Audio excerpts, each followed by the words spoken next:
I didn't do that video. Oh no, let's have some lights. 2 lights. Bye. Yeah.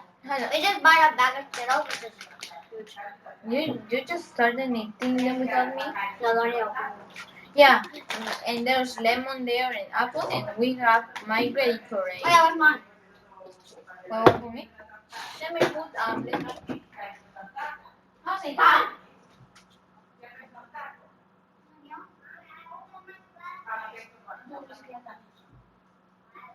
Okay, yeah. Today is horror time videos. Let's go to the door. Where does Skittle deeper? Guys, if you want, one day I will try to put a PS4 video, but I know how to record, but I cannot. It doesn't hear me the sound. But let's just.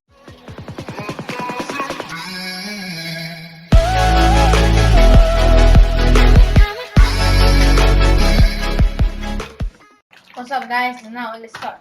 Do you have your Gatorade? Yeah, I do. 1 hour. I don't know what you're.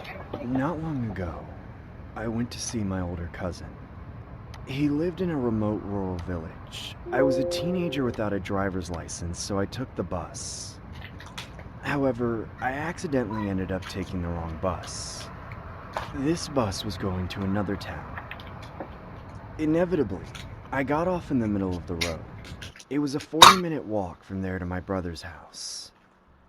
Also, the area was so remote that there were very few buses around there. I ended up just deciding to walk. There were only fields around and not a single person was seen passing by. Just then, I saw some scarecrows standing in the field, which was very unusual. They all looked like real people. I looked at one of the scarecrows. They must have set up some mannequins, I thought. Curious, I came a little closer, and they were even more shocking up close. The mannequins seemed much more real than I had thought. The skin looked real. It felt like a real person was standing here. I got goosebumps all over me. I looked at them vacantly, thinking, what are these for? The scarecrows all stood in the same position. They were standing in a strange position with their body tilted at an angle. It was such a strange and creepy sight. Just then, one of the scarecrow's eyes suddenly moved and stared at me. I was so surprised that I fell back. The scarecrow moved towards me as soon as I thought I had misdeemed it. I screamed and started running like crazy. Just then, a scarecrow, or a man dressed as a scarecrow, rushed towards me with a sickle in his hand. He ran after me, making some weird sound.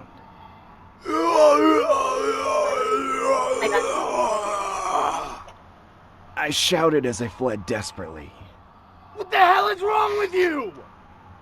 The scarecrow kept chasing me and making that weird sound. It sounded like a language I couldn't understand. As I glanced back, the scarecrow swung a sickle at me. My legs gave way with fear. Thinking that I'd be ripped apart and killed if I was caught by him, I ran away. Fortunately, I soon managed to get out of the field. When I looked back, I couldn't see the scarecrow anymore. I didn't understand why he was standing there for so long, pretending to be a scarecrow. One more thing I remember was that when I glanced at his face as I ran away from him, he was laughing.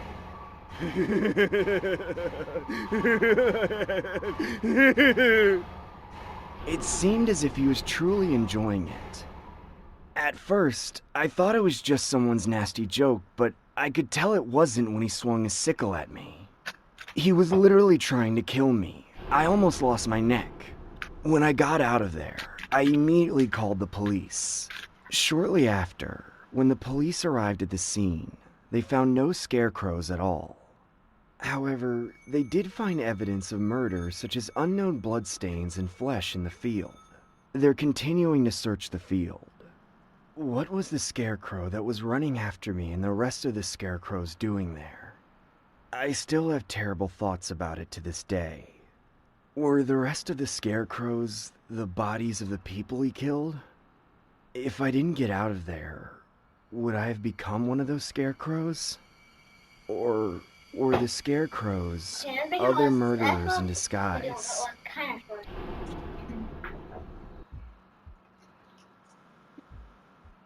Do you believe that a wish comes true if you want something badly enough? At first, I didn't believe in that at all. Just wish? That's BS. My wishes never came true, no matter how much I wanted them to. But now, I do believe it. And you would believe me if you listened to the story I'm about to tell you. There was a man I loved the most in the world. I had wanted him for such a long time. I always watched him from a distance, and not once did he so much as gaze in my direction. Actually, he had a girlfriend, and he didn't like me. However, I wanted to become one with him forever. So I prayed every day desperately to make him mine. Hiding next to his house, I watched him every night. Oh my god. I felt like I was with him when I saw him through the window. I tried to share a moment, like watching him eat, sleep, laugh, talk, or even just walk around. I was happy, but I couldn't make him mine, no matter how hard I tried. We just had nothing to do with each other. I prayed like crazy, day and night, for him to be mine, but it was futile. No matter how often I prayed, nothing changed. I ended up cursing the god for ignoring my invocations, and lived in a state of constant frustration, thinking that my life would forever remain empty. Then one day, an idea suddenly came to me. This is it. I can finally make him mine. And soon, I decided to put my plan in motion. One late night, I snuck into his house and slammed his head with a big frying pan while he was asleep. He was rendered unconscious, and now I could lay down right next to him. I could smell his scent and hear his heartbeat and the sound of his breathing.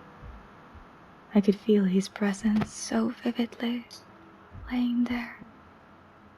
That was the moment my dream came true. I knew I had done something wrong, yet I couldn't regret it, because this was the only thing I'd ever dreamt of in my life. And the man whom I wanted so badly was here, right next to me. I thought he may have suffered serious brain damage from the impact. Maybe he would be disabled. It didn't matter, as long as he remained. You don't get any of them. I'll take this one.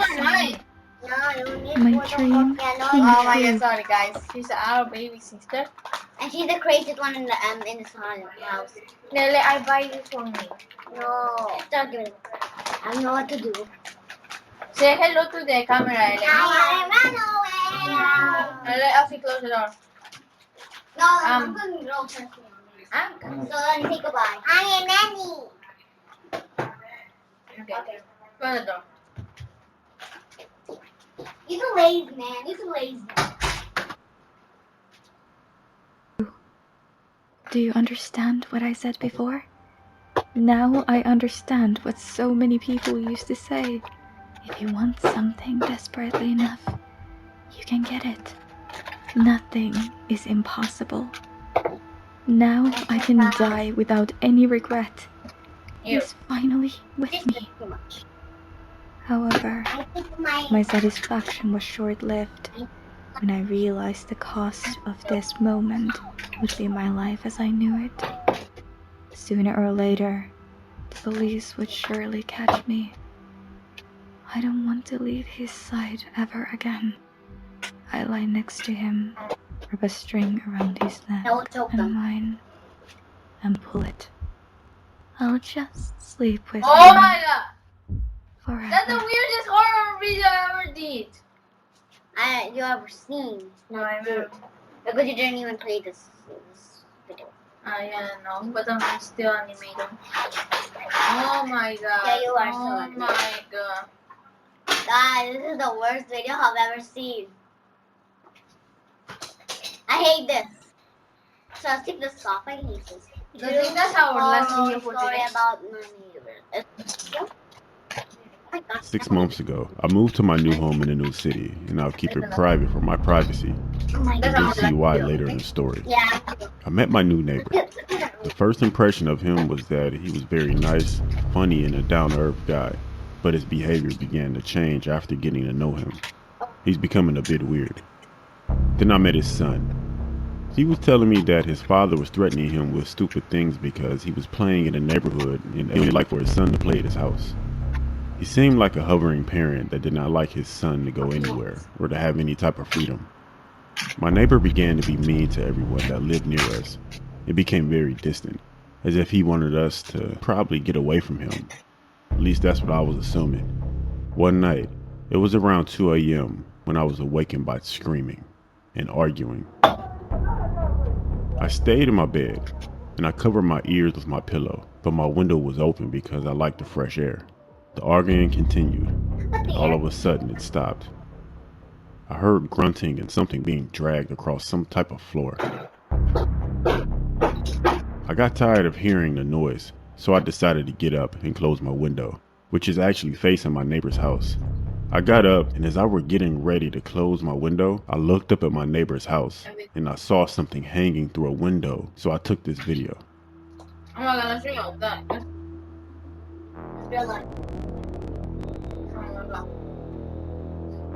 I didn't know what this was, but the prior argument that I heard told me that that was a body hanger from the ceiling.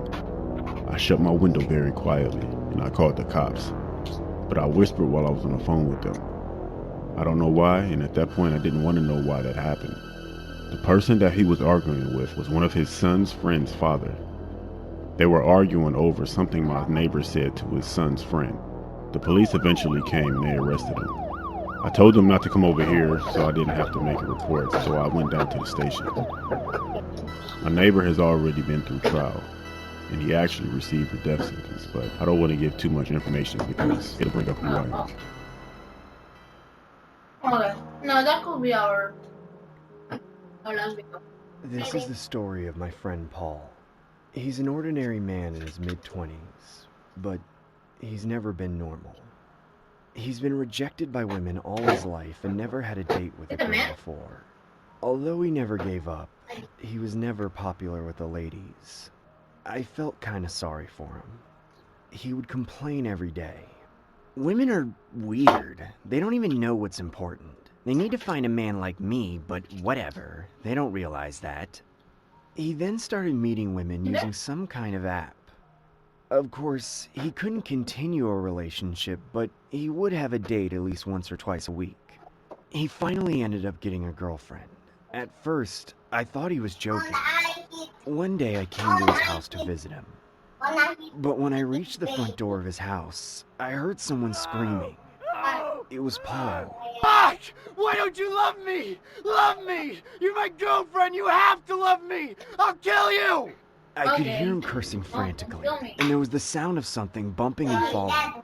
I froze for a moment. Should I just go back home? After thinking for a moment, I called Paul. He spoke calmly and said that it was all right to come in. When I entered the house, I could see Paul was alone. His house was a mess with all the furniture broken down, and blood was dripping from his hands. His girlfriend was nowhere to be seen. I asked him where she was, and he replied, "She's gone now." I tried to say what I heard outside, but then just shut my mouth. He explained that he was just upset and broke the furniture himself. I wanted to inquire more, but I was afraid that things would get worse, so I just shrugged it off. Since that day, I hadn't been able to reach Paul. I had no way of knowing what he was doing. He never seemed to come outside recently. A few days later, I heard a sudden but familiar yelling voice while walking on the street in my neighborhood. I looked where the sound came from, and there was Paul. Why don't any of you love me? Why? I'll kill you all! He cried and ran into women on the street. People around him were trying to stop him. I could see women running away in the chaos. And Paul, he just looked like hell. As time passed, I heard his girlfriend went missing. However, he claimed that he didn't do anything to her. He insisted that he's innocent. On top of that, no evidence was ever found. However, I still know the truth in my heart. I know he could be the one who made her go missing. I just don't know what to do. Above all things, there was no conclusive evidence that he murdered her. And, of course, it may be that he's not the real criminal. The case remains unsolved, and the cops still haven't spotted him as the culprit. What was that? That's it. Okay, guys, I hope you loved this video.